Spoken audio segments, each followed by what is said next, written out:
मित्रों नमस्कार। ज़िंदगी हौले हौले में एक बार फिर आप सभी लोगों का हार्दिक स्वागत है। भाषा और साहित्य के अंतर्गत आज उर्दू के प्रसिद्ध कहानीकार ख्वाजा अहमद अब्बास की एक बेहद चर्चित और विवादास्पद कहानी का पाठ किया जाएगा। ये कहानी पहले सरदार जी नाम से प्रकाशित हुई, बाद में मेरी मौत शीर्षक से इसका प्रकाशन हुआ। कहानी भारत विभाजन की पृष्ठभूमि पर आधारित है। दरअसल अपने सार में ये कहानी विभाजन के समय फैली हुई जो सांप्रदायिकता थी और उसका जनमानस पर जो प्रभाव था, उस प्रभाव को अर्थहीन सिद्ध करते हुए उसकी निस्सारता को रेखांकित करती है। साथ ही मनुष्य की नैसर्गिक प्रवृत्ति प्रेम होती है, दया होती है, करुणा होती है। तो अंततः प्रेम, करुणा, दया इत्यादि की जो नैसर्गिक भावनाएं हैं, मनुष्य के भीतर उन्हीं भावनाओं का अंश जो कि तमाम त्रासदियों से अंततः मानव सभ्यता को मुक्ति प्रदान करता है, प्रस्तुत कहानी में बेहद मार्मिक रूप में लेकिन व्यंग्यात्मक लहजे में अभिव्यक्त किया गया है। मित्रों, कहानी के पाठ से पहले मैं आप लोगों से एक बार फिर ये निवेदन करूंगा कि अगर अभी तक आप लोगों ने इस पटल को सब्सक्राइब नहीं किया है तो प्लीज़ इसे सब्सक्राइब कर लीजिए। तो निश्चित रूप से इस प्रकार की प्रस्तुतियों के लिए मेरी हिम्मत बढ़ेगी और हौसला होगा। साथ ही मैं आप लोगों से ये भी गुजारिश करूंगा कि इसे आप लोग लाइक भी दीजिए और दूसरों तक इस पटल के माध्यम से साहित्य पहुँचे और दूसरी सामग्री पहुँचे। इसके लिए मेरा निवेदन ये भी है कि आप इसे अपने इस मित्रों के बीच शेयर भी। अंत में ये भी मैं कहूँगा कि कमेंट बॉक्स में आप अपनी प्रतिक्रिया भी ज़रूर दीजिए। धन्यवाद। कहानी का पाठ प्रस्तुत है। लोग समझते हैं कि सरदार जी मारे गए। नहीं, यह मेरी मौत है, पुराने मैं की मौत, मेरे तासुबात की मौत, उस मुनाफरत की मौत जो मेरे दिल में थी। मेरी ये मौत कैसे हुई, ये बताने के लिए मुझे अपने पुराने मुर्दा मैं को ज़िंदा करना पड़ेगा। मेरा नाम शेख बुरहानुद्दीन है। जब दिल्ली और नई दिल्ली में फ़िरका वाराना कत्ल गारत का बाज़ार गर्म और मुसलमानों का खून सस्ता हो गया तो मैंने सोचा, वाह री किस्मत, पड़ोसी भी मिला तो सिख।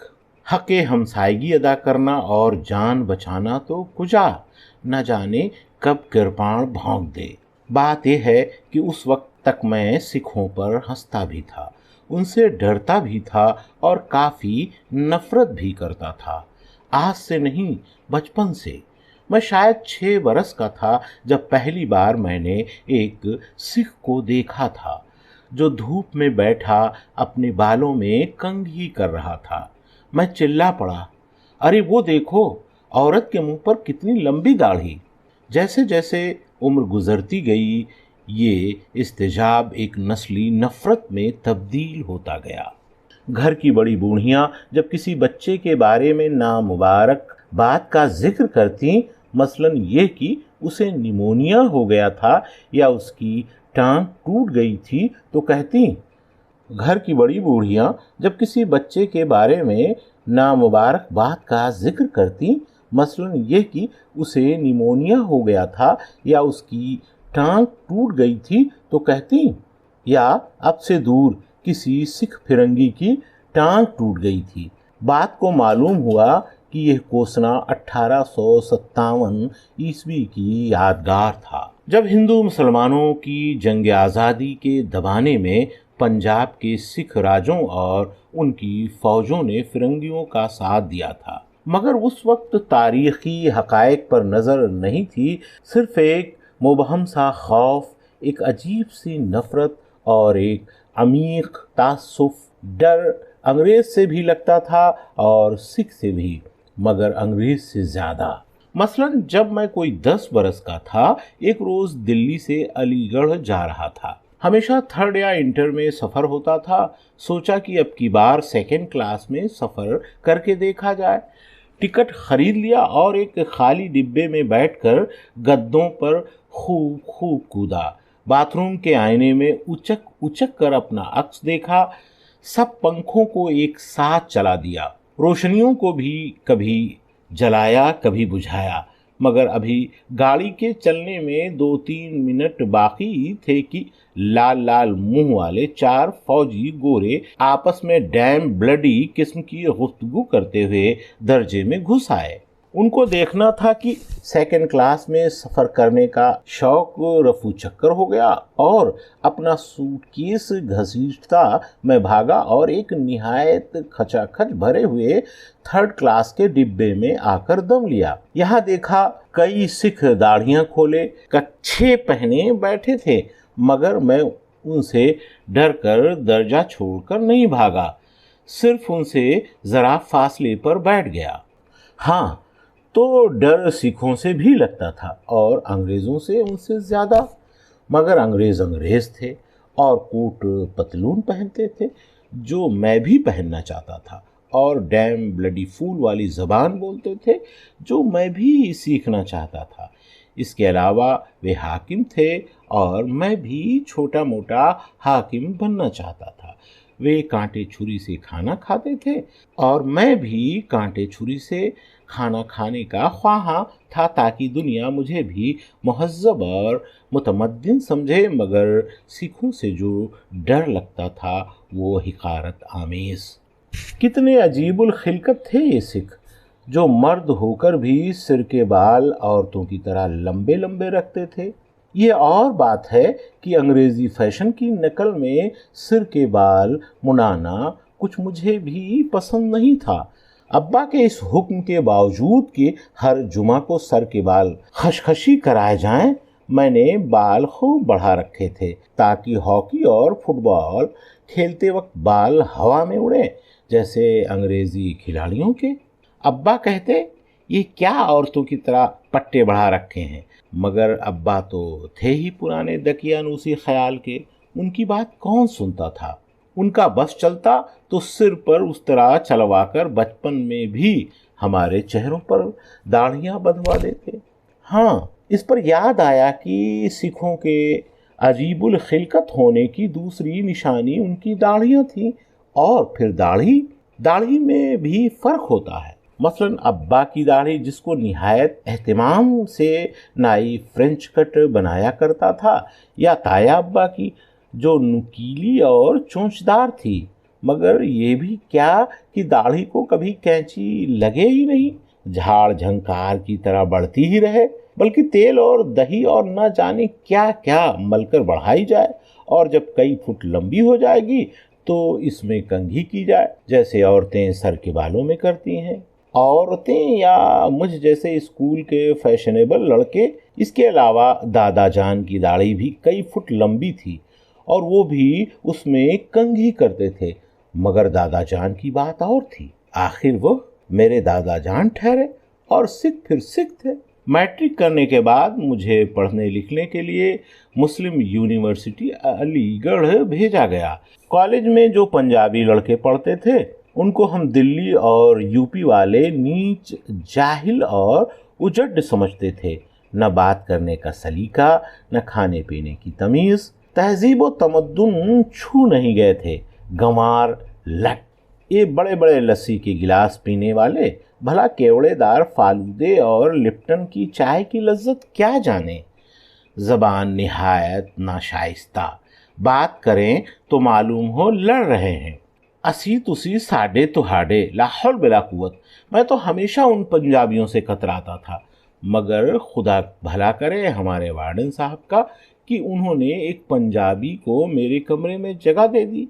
मैंने सोचा चलो जब साथ ही रहना है तो थोड़ी बहुत हद तक दोस्ती कर ली जाए। कुछ दिनों में काफ़ी गाढ़ी छनने लगी। उसका नाम गुलाम रसूल था, रावलपिंडी का रहने वाला था, काफ़ी मज़ेदार आदमी था और लतीफ़े खूब सुनाया करता था। अब आप कहेंगे कि जिक्र शुरू हुआ था सरदार साहब का, यह गुलाम रसूल कहाँ से टपक पड़ा। मगर असल में गुलाम रसूल का इस किस्से से करीबी ताल्लुक है।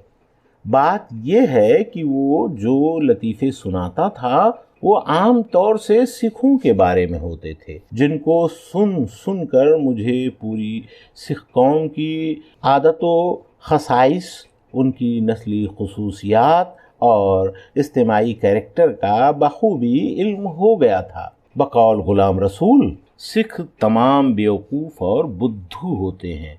12 बजे तो उनकी अक्ल बिल्कुल खप्त हो जाती है। इसके सबूत में कितने ही वाक़यात बयान किए जा सकते हैं। मसलन एक सरदार जी दिन के 12 बजे साइकिल पर सवार अमृतसर के हाल बाजार से गुजर रहे थे। चौराहे पर एक सिख कांस्टेबल ने रोका और पूछा, तुम्हारी साइकिल की लाइट कहाँ है? साइकिल सवार सरदार जी गिड़गिड़ा कर बोले, जमादार साहब अभी अभी बुझ गई है, घर से जलाकर तो चला था। इस पर सिपाही ने चालान करने की धमकी दी। एक राह चलते सफेद दाढ़ी वाले सरदार जी ने बीच बचाव कराया, चलो भाई कोई बात नहीं, लाइट बुझ गई है तो अब चला लो। और इसी किस्म के सैकड़ों किस्से गुलाम रसूल को याद थे और उन्हें जब वो पंजाबी मुकालमों के साथ सुनाता था तो सुनने वालों के पेट में बल पड़ जाते थे। असल में उनको सुनने का मज़ा पंजाबी में ही था, क्योंकि उजड़ सिखों की अजीब व गरीब हरकतों के बयान करने का हक कुछ पंजाबी जैसी उजड़ ज़बान ही में हो सकता है। न सिर्फ बेवकूफ़ और बुद्धू थे बल्कि गंदे थे, जैसा कि एक सबूत तो गुलाम रसूल का, जिसने सैकड़ों सिखों को देखा था, ये था कि वे बाल नहीं मुड़ाते।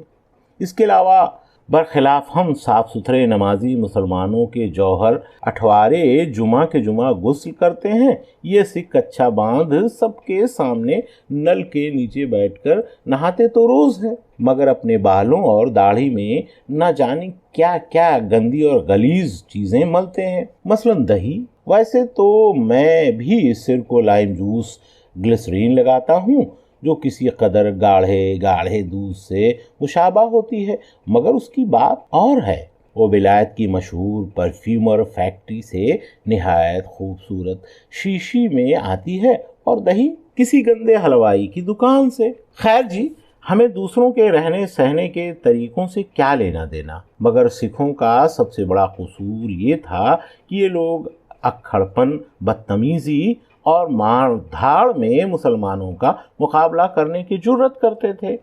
अब दुनिया जानती है कि एक अकेला मुसलमान 10 हिंदुओं या सिखों पर भारी होता है, मगर फिर ये सिख मुसलमानों के रौब को नहीं मानते थे। कृपाणे लटकाए अकड़ अकड़ कर मूंछों बल्कि दाढ़ी पर भी ताव देते चलते थे। गुलाम रसूल कहता, उनकी हेकड़ी एक न एक दिन हम ऐसी निकालेंगे कि खालसा जी याद ही तो करेंगे। कॉलेज छोड़े कई साल गुजर गए। तालिबे इल्म से मैं क्लर्क और हेड क्लर्क से कॉलेज छोड़े कई साल गुजर गए। तालिबे इल्म से मैं क्लर्क और क्लर्क से हेड क्लर्क बन गया। अलीगढ़ का हॉस्टल छोड़ नई दिल्ली में एक सरकारी क्वार्टर में रहना सहना इख्तियार कर लिया। शादी हो गई, बच्चे हो गए, मगर कितनी ही मुद्दत के बाद मुझे गुलाम रसूल का वो कहना याद आया जब एक सरदार साहब मेरे बराबर के क्वार्टर में रहने को आए। ये रावलपिंडी से बदली करा कर आए थे, क्योंकि रावलपिंडी के ज़िला में गुलाम रसूल की पेशीन गोई के बमुजिब सरदारों की हेकड़ी अच्छी तरह से निकाली गई थी। मुजाहिदों ने उनका सफाया कर दिया था। बड़े सूरमा बनते थे, कृपाणे लिए फिरते थे। बहादुर मुसलमानों के सामने उनकी एक न बनी। उनकी दाढ़ियाँ मोड़कर उनको मुसलमान बनाया गया था, ज़बरदस्ती उनका खतना किया गया था। हिंदू प्रेस हस्ब आदत मुसलमानों को बदनाम करने के लिए यह लिख रहा था कि सिख औरतों और बच्चों को भी मुसलमानों ने कत्ल किया है। हालांकि ये इस्लामी रिवायत के खिलाफ है। कोई मुसलमान मुजाहिद कभी औरत या बच्चे पर हाथ नहीं उठाता।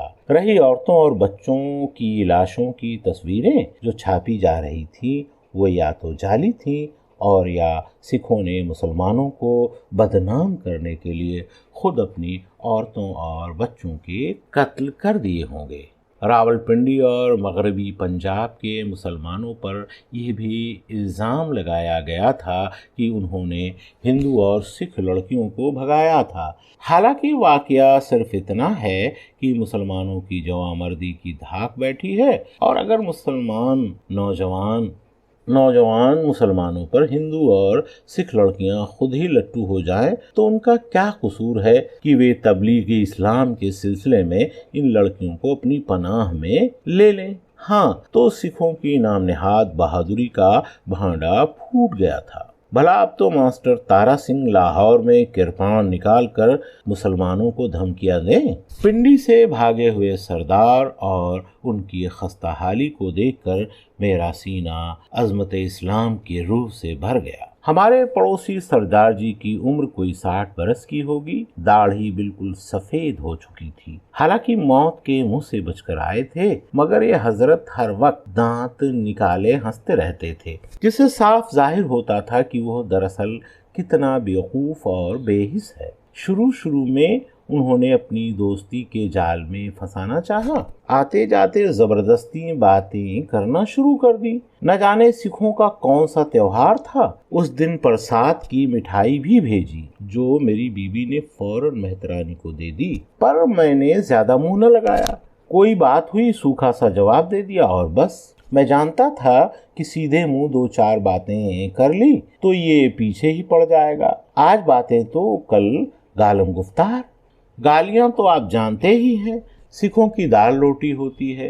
कौन अपनी जबान गंदी करे ऐसे लोगों से ताल्लुकात बढ़ाकर। हाँ, एक इतवार की दोपहर को मैं अपनी बीवी को सिखों की हिमाकत के किस्से सुना रहा था। उसका अमली सबूत देने के लिए ऐन 12 बजे मैंने अपने नौकर को सरदार जी के यहाँ भेजा कि पूछ कर आए क्या वजह है।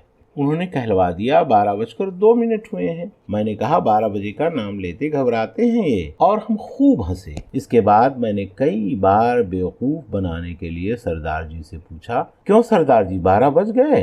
वो बेशर्मी से दांत फाड़ कर जवाब देते, जी असादें ता 24 घंटे 12 बजे रहते हैं।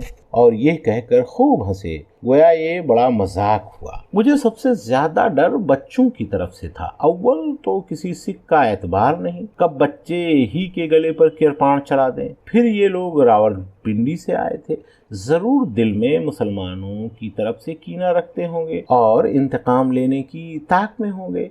मैंने बीबी को ताकीद कर दी थी कि बच्चे हरगिज सरदार जी के क्वार्टर की तरफ न जाने दिए जाएं। पर बच्चे तो बच्चे होते हैं। चंद रोज बाद मैंने देखा कि सरदार जी की छोटी लड़की मोहनी और उनके पोतों के साथ खेल रहे हैं। ये बच्ची, जिसकी उम्र मुश्किल से 10 बरस की होगी, सचमुच मोहिनी थी। गोरी चिट्टी, अच्छा नाक नक्शा, बड़ी खूबसूरत। कम बख्तों की औरतें काफी खूबसूरत होती हैं।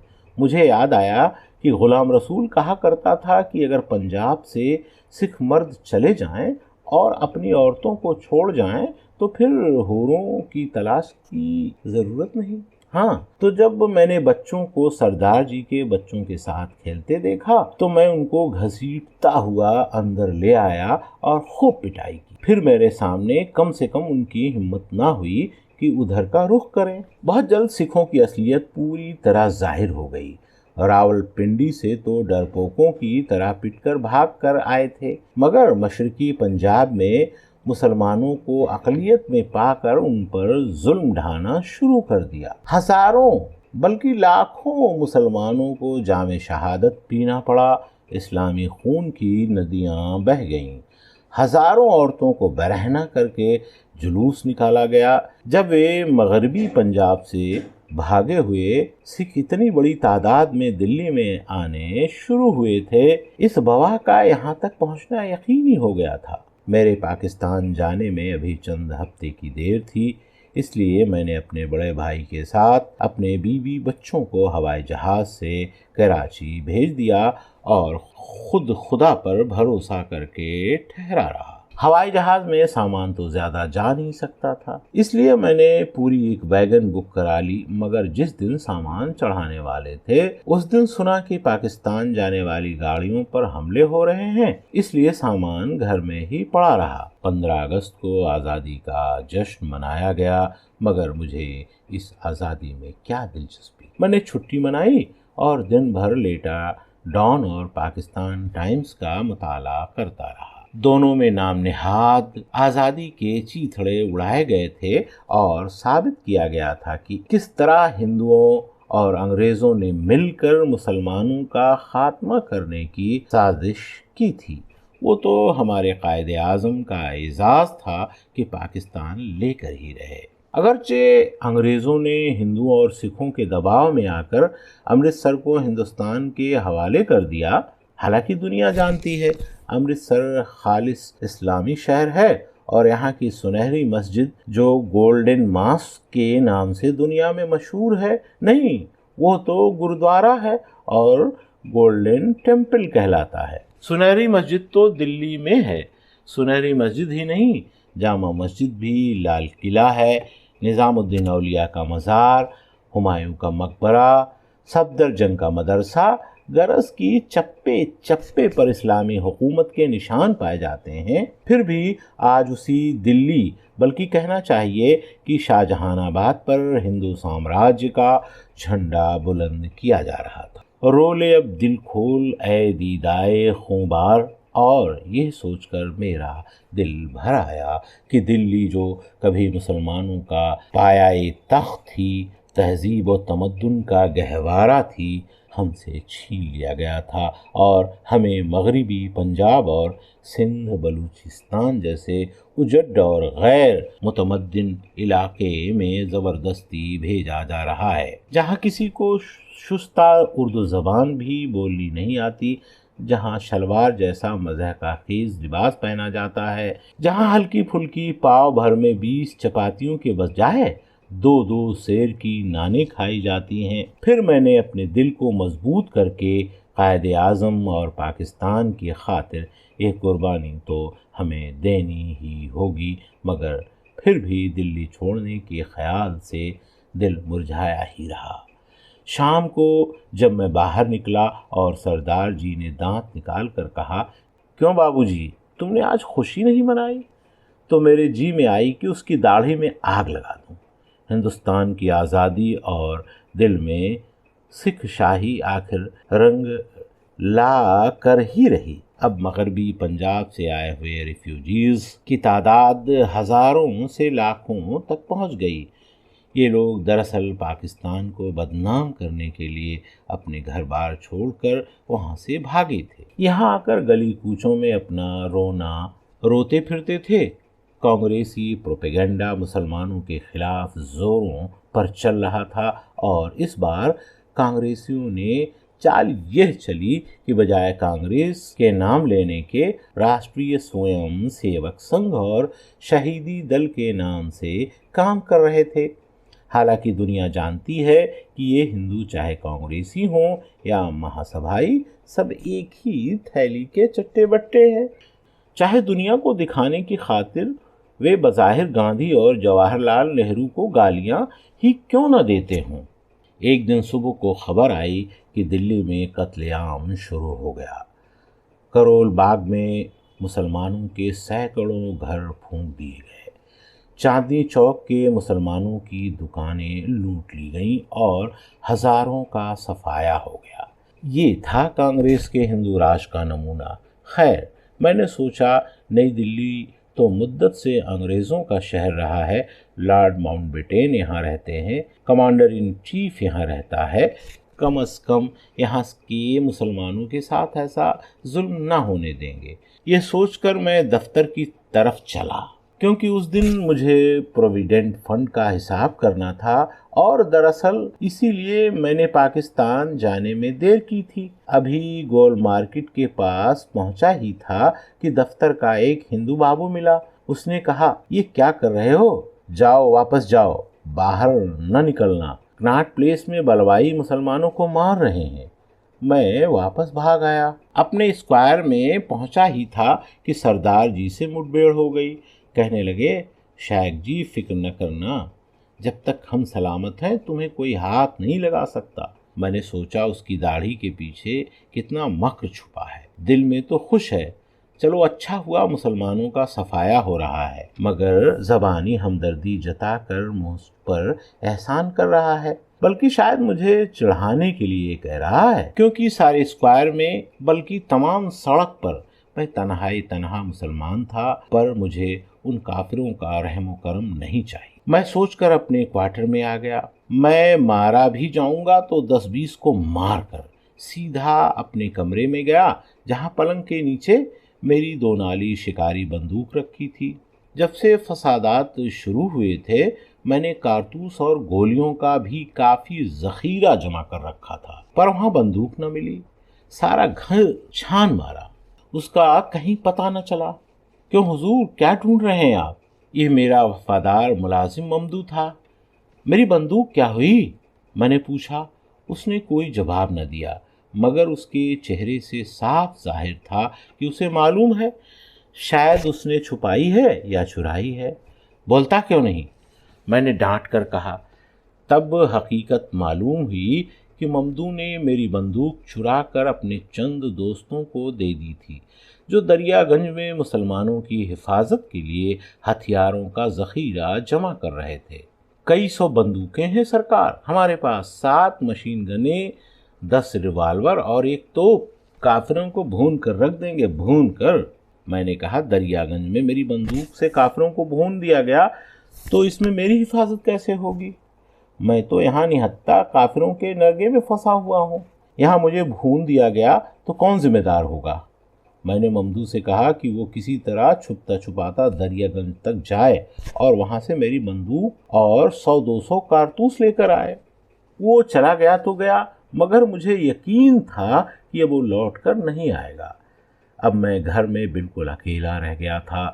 सामने कार्निस पर मेरे बीवी और बच्चों की तस्वीरें खामोशी से मुझे घूर रही थीं। ये सोचकर मेरी आंखों में आंसू आ गए कि अब उनसे कभी मुलाकात होगी भी या नहीं। लेकिन फिर ये ख्याल करके इत्मीनान भी हुआ कि कम से कम वो तो खैरियत से पाकिस्तान पहुंच गए थे। काश मैंने प्रोविडेंट फंड का लालच न किया होता और पहले ही चला गया होता। पर अब पछताने से क्या होता है। सत श्री अकाल, हर हर महादेव। दूर से आवाज़ें करीब आ रही थीं। ये बलवाई थे, ये मेरी मौत के हरकारे थे। मैंने जख्मी हिरन की तरह इधर उधर देखा, जो गोली खा चुका हो और जिसके पीछे शिकारी कुत्ते लगे हों। बचाव की कोई सूरत न थी। क्वार्टर के किवाड़ पतली लकड़ी के थे और उनमें शीशे लगे हुए थे। अगर मैं बंद होकर बैठ भी रहा तो 2 मिनट में बलवाई किवाड़ तोड़कर अंदर आ सकते थे। सत श्री अकाल, हर हर महादेव। आवाज़ें और करीब आ रही थीं। मेरी मौत करीब आ रही थी। इतने में दरवाजे पर दस्तक हुई। सरदार जी दाखिल हुए। शायक जी, तुम हमारे क्वार्टर में आ जाओ, जल्दी करो।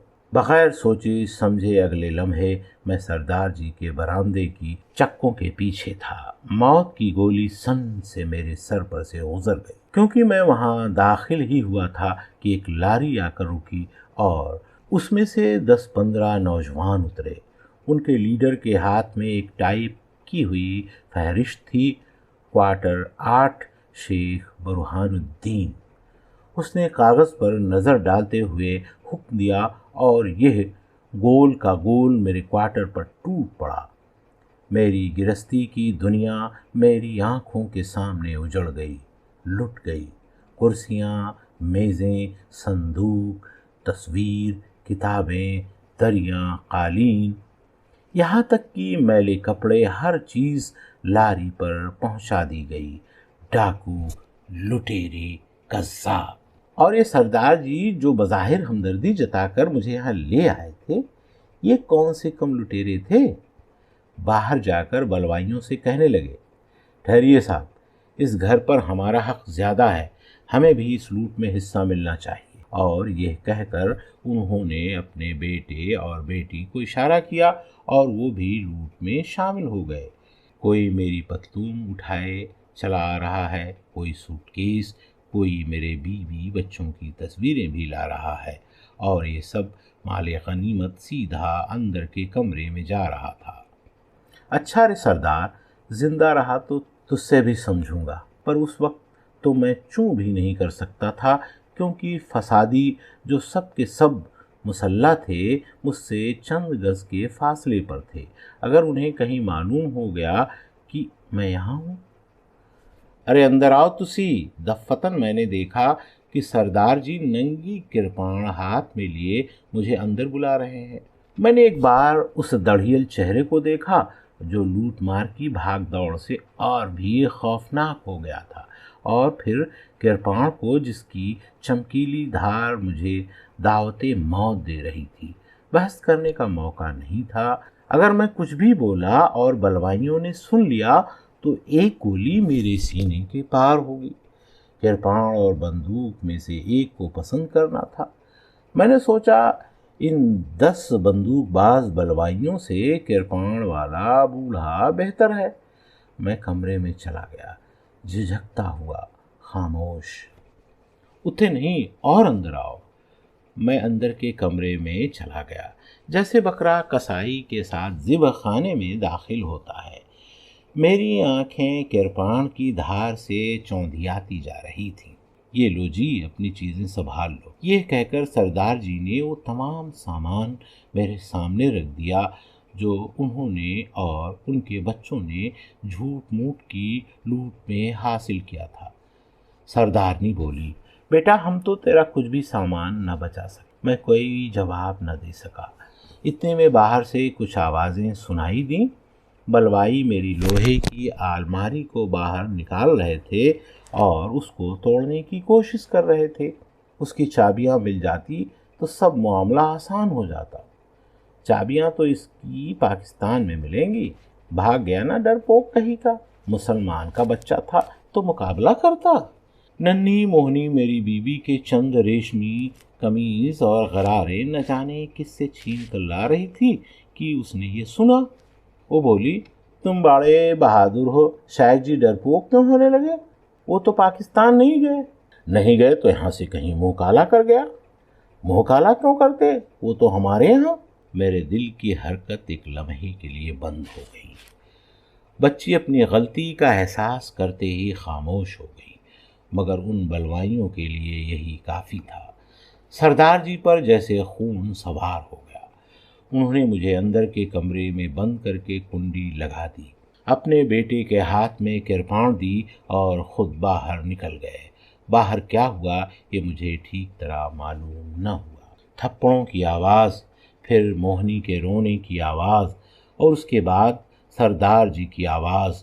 पंजाबी गालियाँ। कुछ समझ में ना आया कि किसे गालियाँ दे रहे हैं और क्यों। मैं चारों तरफ से बंद था, इसलिए ठीक सुनाई न देता था। और फिर गोली चलने की आवाज़, सरदारनी की चीख, लारी रवाना होने की गड़गड़ाहट, और फिर तमाम स्क्वायर पर जैसे सन्नाटा छा गया। जब मुझे कमरे की कैद से निकाला गया तो सरदार जी पलंग पर पड़े थे और उनके सीने के करीब सफ़ेद कमीज़ खून से सुर्ख हो रही थी। उनका लड़का हमसाये के घर से डॉक्टर को टेलीफोन कर रहा था। सरदार जी, ये तुमने क्या किया? मेरी ज़बान से न जाने ये अल्फाज कैसे निकले। मैं मबहूत था। मेरी बरसों की दुनिया, ख़यालात, महसूसात, तासुबात की दुनिया खंडहर हो। सरदार जी, ये तुमने क्या किया? मुझे कर्ज उतारना था बेटा। कर्ज? हाँ, रावलपिंडी में तुम्हारे जैसे ही एक मुसलमान ने अपनी जान देकर मेरी और मेरे घर वालों की जान और इज्जत बचाई थी। क्या नाम था उसका सरदार जी? गुलाम रसूल। गुलाम रसूल? और मुझे ऐसा मालूम हुआ जैसे मेरे साथ किस्मत ने धोखा किया हो। दीवार पर लटके हुए घंटे ने 12 बजाने शुरू किए। 1, 2, 3, 4, 5। सरदार जी की निगाहें घंटे की तरफ फिर गईं, जैसे मुस्कुरा रहे हों, और मुझे अपने दादा याद आ गए, जिनकी कई फुट की लंबी दाढ़ी थी। सरदार जी की शक्ल उनसे कितनी मिलती थी। 6, 7, 8, 9, जैसे वो हंस रहे हों।